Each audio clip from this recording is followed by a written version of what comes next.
Halo, gua Im. Di video kali ini kita bakalan membahas manga Rikodo. Nah, di video sebelumnya yang nggak tahu bulan apa, kita telah sampai pada Riku yang mengikuti babak seleksi dan berhasil menang KO dengan satu pukulan aja. Lalu, seperti apa kelanjutannya? Mari kita bahas.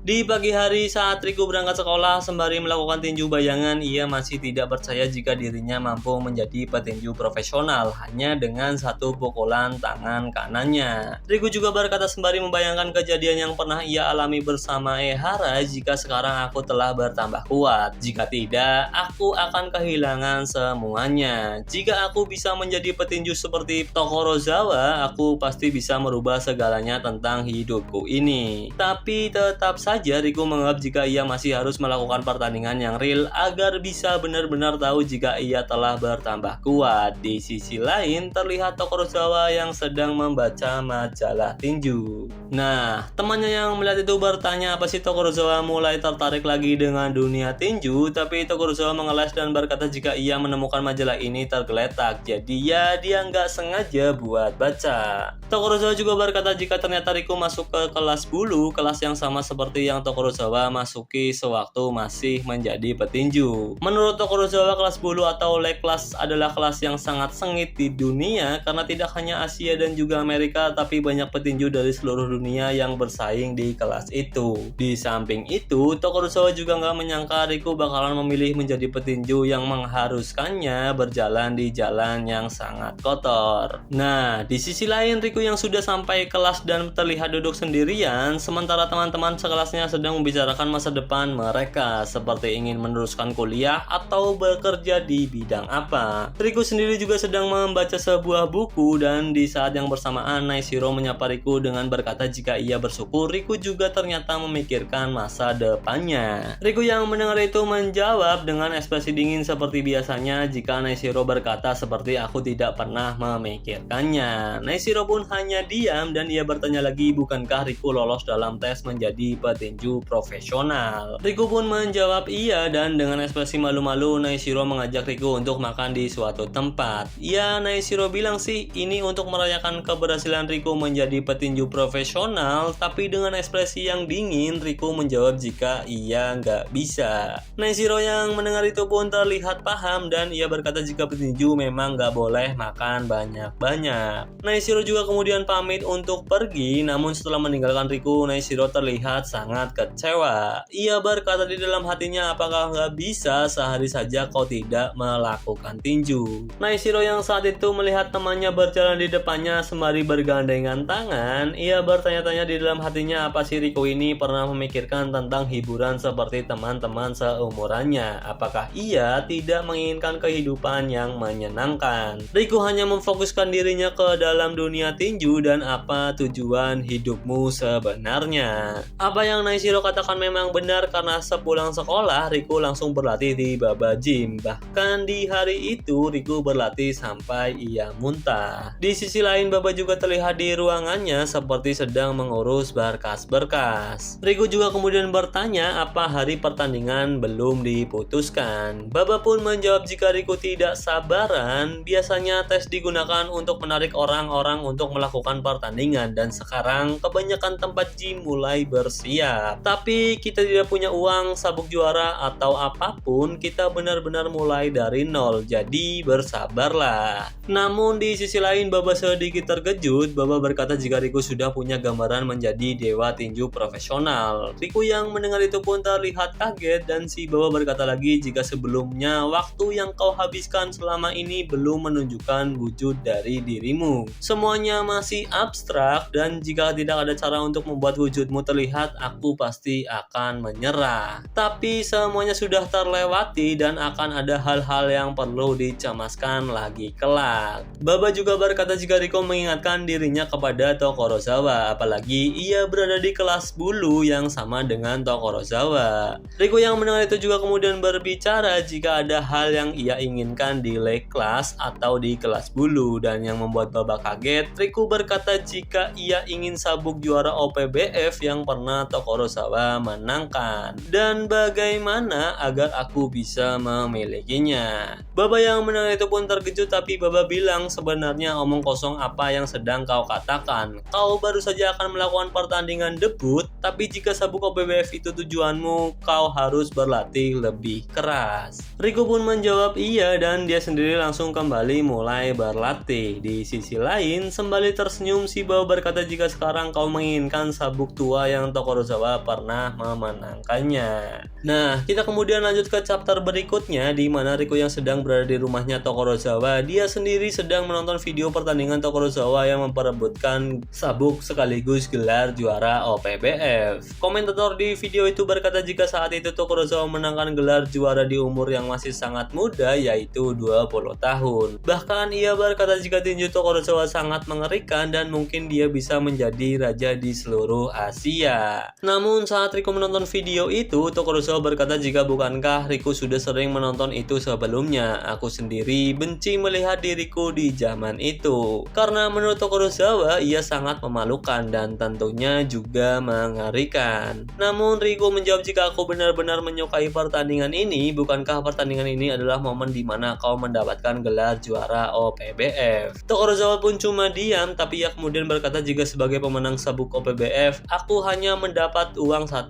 juta yen. Tapi di sisi lain ada banyak tiket yang tidak terjual dan harganya juga sama dengan hadiah yang aku dapatkan. Jadi nggak semuanya bisa dibilang indah. Setelah itu aku juga masih bekerja part-time di yayasan dan juga sebuah bar. Ketika kau melihat ke bawah dari atas ring, di dunia yang luas ini, gelar juara tidak berarti apapun. Riku pun cuma diam, tapi setelah itu ia mengganti topik dengan bertanya kenapa paman tidak merebut sabuk juara dunia. Itu masih menjadi hal yang sangat tabu, sama seperti apa yang terjadi pada masa laluku. Tapi meskipun begitu, aku juga ingin merebut gelar dan juga sabuk OPBF kelas bulu. Lebih dari uang ataupun gelar juara dunia. Tokorozawa yang mendengar itu pun sedikit kaget dan berkata jika gelar juara dunia tentu lebih berharga daripada sabuk OPBF. Kau sudah menjadi petinju profesional, maka cobalah untuk merebut gelar juara. Riku pun menjawab jika itu pasti, tapi Tokorozawa berkata lagi, semua pilihan ada di tanganmu. Semuanya tergantung apakah kau bisa menyakiti orang lain dan juga hal-hal lainnya. Riku yang mendengar tentang menyakiti orang lain pun terkejut dan juga bingung. Tapi setelah itu kita diperlihatkan Riku yang sudah pulang dari tempatnya Tokorozawa dan ia sedang berlatih di Baba Gym. Baba yang melihat Riku masih latihan padahal ini sudah malam bertanya lampunya masih menyala. Apa kau masih berlatih padahal ini udah malam? Tapi setelah itu ekspresi Baba terlihat kaget melihat bola yang Riku gunakan untuk berlatih seperti akan rusak. Baba juga bilang apa Riku berniat menghancurkan bola tinju itu. Dia emang udah tua, tapi hanya itu bola tinju satu-satunya yang kita miliki. Baba pun kemudian pergi ke ruangannya dan di sana sudah ada sebuah berkas dan sepertinya pertandingan debut Riku sudah ditentukan. Riku juga berkata apa aku boleh bertanya sesuatu, dan si Baba ini ternyata udah tahu apa yang bakalan Riku tanyakan. Baba berkata apa Riku ingin bertanya tentang keraguanmu untuk melepaskan tinju ke orang lain. Baba juga bertanya apa si Riku ini pergi ke tempatnya Tokorozawa. Riku pun cuma diam dan si Baba meminta Riku untuk tidak lagi pergi ke tempatnya Tokorozawa. Pertandingan debutmu sudah ditentukan dan sekarang kau adalah seorang petinju profesional. Namun Riku yang mendengar itu cuma diam dan ia mengingat perkataan paman Tokorozawa tentang menyakiti orang lain dan juga hal-hal lainnya. Tokorozawa juga berkata jika mulai sekarang apa yang kau lakukan tidak ada hubungannya dengan diriku. Kau sekarang adalah petinju profesional, kau hidup dan bernafas di dunia itu. Baba yang melihat jika sedari tadi Riku cuma diam terlihat kesal dan berkata apa-apaan sikapmu itu? Tidak ada yang akan membantumu. Tokorozawa itu cuma seorang pria Yakuza yang bangsat. Namun Riku yang mendengar itu malah kembali memukul bola tinju yang udah rusak dengan membabi buta dan hal itu membuat si Baba tambah marah. Sembari melemparkan sebuah berkas tentang lawan Riku di pertandingan debutnya, Baba berkata bukankah ini adalah hal yang selalu kau inginkan? Kau berlatih sampai kau berada di titik seperti ingin bunuh diri. Dan sembari meninggalkan Riku, Baba berkata jika mulai sekarang semuanya terserah kepada dirimu. Baba pun pergi dari tempat gym dan ia berkata di dalam hatinya, aku sudah memutuskan untuk tidak lagi berhubungan dengan Tokorozawa. Tapi Riku nggak mau mengerti tentang ini semua. Dia nggak paham jika dirinya harus menjauhi orang yang membuatnya nyaman, karena selama ini Riku selalu melepaskan pukulan-pukulan dengan penuh amarah. Tapi jika ada Tokorozawa, mungkin itu akan mempengaruhi dirinya. Di sisi lain, Riku juga kemudian membayangkan saat-saat dia bersama Tokorozawa. Dan perasaan Riku saat ini yang sedang merasa kesepian mengingatkan dirinya ke masa lalu sebelum ia bertemu dengan Tokorozawa. Riku juga kemudian melihat berkas yang berserakan dan saat itu ia melihat foto seorang petinju yang bakalan menjadi lawan di pertandingan debutnya. Sembari mengingat perkataan Tokorozawa jika semua tergantung kepada Riku bisa menyakiti orang lain atau tidak, si Riku berkata jika dia pasti bisa melakukannya karena hanya momen saat aku di atas ring yang bisa membuatku lupa dengan hidup yang selama ini aku jalani. Dan kayaknya sampai sini dulu aja pembahasan manga Rikudo kali ini. Di video selanjutnya kita akan melihat bagaimana Riku menjalani pertandingan debut pertamanya. Apakah ia bisa melalui itu dengan mudah seperti saat seleksi atau Riku menemukan sebuah rintangan. Jadi bye bye.